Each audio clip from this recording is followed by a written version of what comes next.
आज जानते हैं ऑक्सीमोरॉन और पैराडॉक्स के बारे में। ऑक्सीमोरॉन क्या होता है? Two opposite words placed side by side that seem contradictory. दो अपोजिट वर्ड्स को जब साथ में रखा जाता है, साथ में यूज किया जाता है, तो वो होता है ऑक्सीमोरॉन। एग्जाम्पल है ओरिजिनल कॉपी।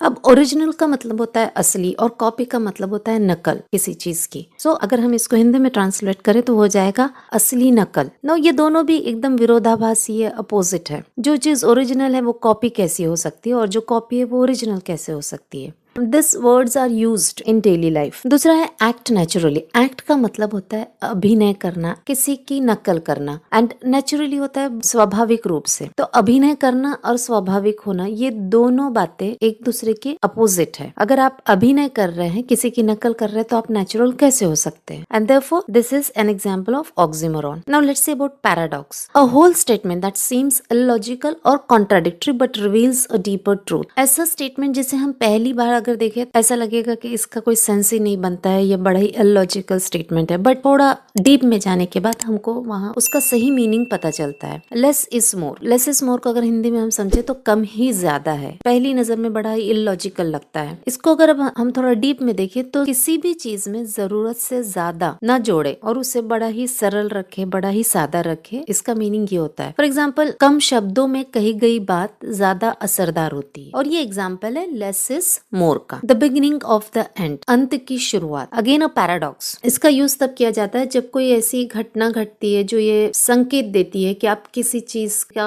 अंत होना शुरू हो गया है, तब हम कहते हैं the beginning of the end. For example, किसी कंपनी को अगर भारी नुकसान हुआ है तो कहीं ना कहीं उसके बंद होने का ये शुरुआत है, वहां पर कहा जाएगा it is the beginning of the end. अब इन दोनों के बीच के डिफरेंस अगर देखा जाए तो ऑक्सीमोरॉन में सिर्फ वर्ड लेवल कॉन्ट्राडिक्शन होता है, दो अपोजिट वर्ड्स यूज किए जाते हैं। In paradox there is idea level contradiction. पूरा स्टेटमेंट ही कॉन्ट्राडिक्टरी होता है, विरोधाभासी होता है। And generally it is used to show complex truths, जो बहुत ही कॉम्प्लेक्स ट्रूथ्स होते हैं, डीपर ट्रूथ्स होते हैं, वो बताने के लिए यूज किया जाता है। Now a quick test. Living death, ये ऑक्सीमोरॉन है या पैराडॉक्स है? Comment in the comment section. Thank you.